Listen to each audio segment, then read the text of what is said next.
के मकामी लीडर्स ने कितनी मेहनत की है। एक बात मैं जरूर कहना चाहूंगा पार्टी की तरफ से, इसका एहसास सिर्फ हमें नहीं, जो हम जम्मू कश्मीर में हैं, इसका एहसास हमारे मरकज में बैठे हुए पार्टी के सभी सीनियर लीडर्स को। मुझे आज भी याद है 2019 फरवरी में हिंदुस्तान के प्राइम मिनिस्टर हमारे प्रिय नेता आदरणीय नरेंद्र मोदी जी का प्रोग्राम था और एसकेआईसीसी में बहुत सारी इनॉग्रेशंस या बाकी प्रोग्राम थे। मैं तब भी यही था। हमारे जितने सीनियर लीडर्स हैं, सोफी साहब, अल्ताफ साहब और भी बाकी लोग, इन्होंने कहा कि वो तो जनरल प्रोग्राम होगा आदरणीय नरेंद्र मोदी जी का, उसमें आम लोग होंगे, ऑफिसर्स होंगे, एम्प्लॉइज होंगे, जो पार्टी के वर्कर्स हैं उनके लिए प्रोग्राम अलग होना चाहिए मिलने का।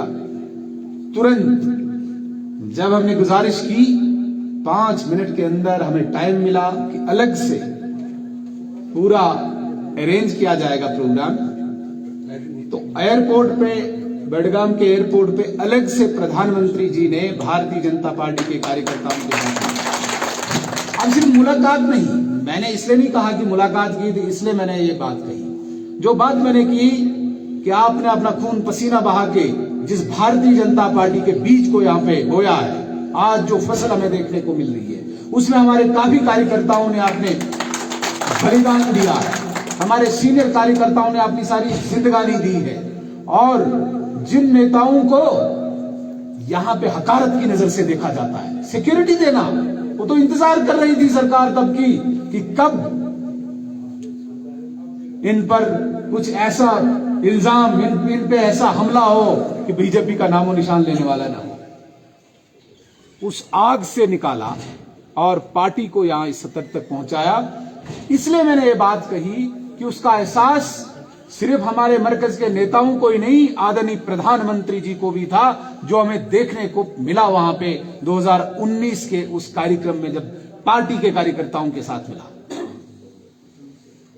गौहर भट्ट के पेरेंट्स भी आए थे शायद, जिनको अलग से मिले थे प्रधानमंत्री जी, तो उस वक्त देखने का मतलब एक मौका मिला हमें, किस प्रकार से उनके दर्द छलक रहा था चेहरे पे। साथियों, आप ये नहीं समझना कि भारतीय जनता पार्टी है केवल पॉलिटिकल पार्टी और आपके साथ जो रिश्ता जुड़ा है इस राजनीति का, ये सिर्फ एक मकसद तक ही टिका हुआ है कि भाई मकसद ये है, आप हमारे वोटर हैं, हम यहां पे नेता आगे भाषण किए और लेन देन की बात की तो चलेगी। नहीं, हम केवल आपको एक वोटर नहीं मानते, भारतीय जनता पार्टी आपको केवल एक वोटर नहीं मानती है, आप इस मुल्क की जागीर है, इस मुल्क की प्रॉपर्टी है। भारतीय जनता पार्टी और आपकी हिफाजत करना हमारा फर्ज बनता है, आपकी सेवा करना हमारा फर्ज बनता है। ये सिर्फ मैं केवल जज्बाती बातें नहीं कह रहा हूं, भारतीय जनता पार्टी इसको अमल में भी ला रही है। आपने देखा होगा हमारे जैसे गरीब तमिलनाडु से लेकर कश्मीर तक है, गरीबों को एक नजर से देख के किसान सम्मान निधि योजना के तहत हर गरीब के अकाउंट में 2000 पहुंचाने का काम भारतीय जनता पार्टी की सरकार ने किया है। हम जम्मू कश्मीर के लोग, मुझे लगता है कि इसलिए भी शुक्रिया करना चाहिए आदरणीय नरेंद्र मोदी जी का। पूरे देश में जब दवाई की बात आती है, जब हेल्थ की बात आती है, एक गरीब बेटे को जब बूढ़ी मां का ऑपरेशन कराना होता है, जिस नौजवान की जेब में कुछ ना हो, जब उसको गरीब बाप को हॉस्पिटल में दाखिल करना होता है, उसकी जेब में जब कुछ नहीं होता है, वो कहता है कि जमीन के अंदर दस जाना चाहिए था मुझे। लेकिन उस आस को किसने पूरा किया? जम्मू कश्मीर के लोग इसलिए शुक्रमंद होने चाहिए आदरणीय नरेंद्र मोदी जी के। एक एक व्यक्ति को हेल्थ इंश्योरेंस देके आयुष्मान भारत के नाम पे गोल्डन कार्ड दिया है। आज हर गरीब को 5 लाख रुपया, 5 लाख रुपया कोई छोटी रकम नहीं होती है मेरे भाइयों। ये काम किसने किया? वरना यहाँ की सरकारें मोहताज बना के रखा था यहां पे गरीब को। एमएलए के घर जाए 500 रुपया देगा, जाओ अस्पताल। इन दो परिवारों ने, जैसे मेरे बुजुर्ग ने पहले ही कहा, पूरे जम्मू कश्मीर को लूट के रखा था और गरीब को अपने दरवाजे पर, अपनी चौखट पे आने के लिए मजबूर कर रखा था। पैसा गरीबों का, लेकिन मजबूर कर रखा था। साथियों, इस दर्द को अगर किसी ने समझा, ये आदरणीय नरेंद्र मोदी जी ने समझा, इसलिए गोल्डन कार्ड देके जम्मू कश्मीर के हर बाशिंदे को इससे आजाद कर दिया कि कल इस गरीब को किसी उस नेता के चौखट पे न जाना पड़े। ये नरेंद्र मोदी जी की देन है। खैर, मैं इन पॉलिसीज के लिए नहीं आपके बीच में खड़ा हुआ हूं। पॉलिसीज आप सबको पता है, मैं सिर्फ कभी कभी एहसास दिलाने की कोशिश करता हूं। अगर हमारा एहसास भारतीय जनता पार्टी के सीनियर लीडरशिप को दिल्ली में भी और प्रधानमंत्री जी को भी है, तो प्रधानमंत्री जी द्वारा दी गई पॉलिसीज का एहसास गरीब को होना चाहिए।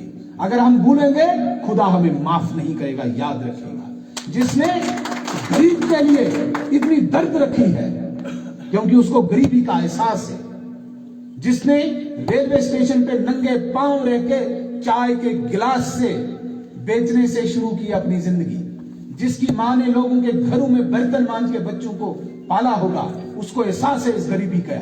अगर उसके एहसास को हम नहीं माने तो खुदा आने वाले दिनों में हमें माफ नहीं करेगा साथी।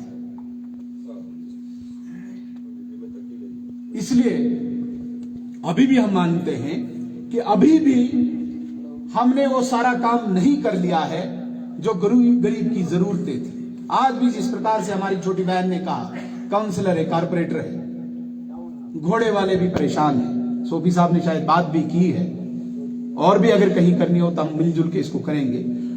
हमारे नौजवान, बहुत सारे नौजवान हैं, इस आस में हैं कि भाई हमारे लिए भी सरकार कुछ सोचेगी। और मेरा ऐसा मानना है, मैं बहुत देर से कश्मीर को देख रहा हूं, कश्मीर के गरीब नौजवानों की आस अगर कहीं पे टिकी हो, नरेंद्र मोदी जी पे टिकी है। आखिरी आस हम विश्वास दिलाना चाहते हैं पहलगाम की सुंदर घाटी से, और खासकर जो नौजवान यहां पे खड़े हैं, आपके जरिए से, आपके माध्यम से भी कश्मीर के सब नौजवानों को मैं विश्वास दिलाना चाहता हूं, नरेंद्र मोदी जी को हर नौजवान की फिक्र है। ये याद रखिए, आज जिस प्रकार से पूरा विपक्ष इकट्ठा हुआ, ये इसलिए इकट्ठा हुआ है क्योंकि नरेंद्र मोदी जी ने जो केवल चंद परिवार, चाहे सियासत हो, चाहे बिजनेस हो, या दूसरा कोई ऐसा कारोबार हो, जिन्होंने इस देश को जकड़ के रखा था, उनसे छुड़वा के एक आम गरीब तक पहुंचाने की कोशिश की है। इसलिए विपक्ष इकट्ठा हुआ है कि इस नरेंद्र मोदी जी की इन पॉलिसीज को रोकना है, दोबारा से चंद परिवारों के गुलाम बनाना है एक गरीब को। साथियों, उस चीज की फिक्र हमें करनी होगी। नरेंद्र मोदी जी को उसका कोई फर्क पड़ने वाला नहीं है। आज सिर्फ मुल्क में नहीं, बैरूनी मुल्क भी इस ताक में बैठे हैं कि कब नरेंद्र मोदी जी का एक कारवां रुके।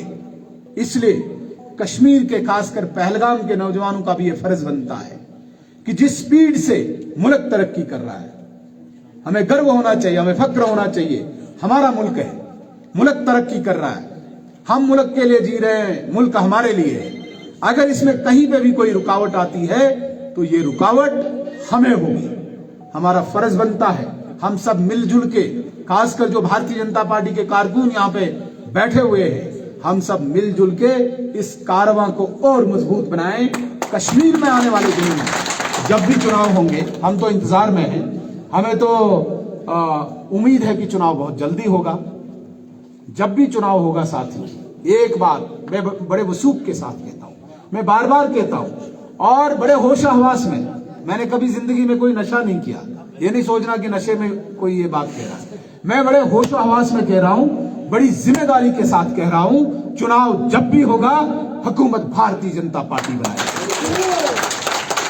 और किसी तकब्बुर से नहीं, किसी घमंड से नहीं बोल रहा हूं, अपने जम्मू कश्मीर के कार्यकर्ताओं, वर्कर्स की ताकत के बल पे ये मैं कह रहा हूं कि हुकूमत भारतीय जनता पार्टी की हो। और हम हुकूमत इसलिए नहीं बना रहे हैं हमने किसी से बदला लेना है। नहीं, बदला हमने उस चीज का लेना है कि जिस गरीब को आपने इतना सताया है कि खून के आंसू तक वो रोया है, उस गरीब को हमने कम से कम सेवा करनी है। इसके लिए हम हुकूमत बनाएंगे। इसलिए आप एक बात को गांठ बांध के रखिए, चाहे नेशनल कॉन्फ्रेंस हो चाहे पीडीपी हो, केवल फेसबुक लीडर रह चुके हैं। फारूक अब्दुल्ला साहब हो या महबूबा मुफ्ती हो, कैमरा पकड़ने वाला कोई नहीं। आप कैमरा भी होल्डर पे रखते हैं और कुर्सी पे बैठ के वो तकरीर करते हैं, वो लोगों तक सुनाते हैं। हम चैलेंज करते हैं इनको, अपने आप को जम्मू कश्मीर को अपनी मलकियत समझते थे, आज आए जरा वो अनंतनाग में वो 10,000 की रैली करके अपने विचार प्रकट करें। लीडर क्या होता है? जो लोगों के बीच में बात रखे। फेसबुक पे तो कोई भी अंदर रख सकता है। उमर अब्दुल्ला साहब हो, फारूक अब्दुल्ला साहब हो, याद रखिए इनकी करनी, इनकी करतूतों की सजा इनको मिलेगी। हम इंतजार में हैं कि कब ऑनरेबल कोर्ट फटाफट डिसीजन दे और 40 करोड़ का वो जम्मू कश्मीर क्रिकेट एसोसिएशन का गफला फारूक अब्दुल्ला के नाम पे जो है हम इसे देखें जेल में। लोगों का खून चूसा है। साथियों, इनके दिन चले गए जो इन्होंने सताया है, खून की होली खेली है कश्मीर में, वो दिन निकल गए। अच्छे दिन आ चुके हैं जिसका मजाहिरा आपको देखने को मिल रहा है। इस पहलगाम की वादी में, लाल चौक में भी आज जाएंगे, 10 बजे भी वहां पे टूरिस्ट घूमते हैं। और अच्छा इससे होगा, आप इंतजार कीजिए और भारतीय जनता पार्टी के इस कारवां को मजबूत बनाइए। इतना ही कह के मैं अपनी बात को खत्म करता हूं। जय हिंद।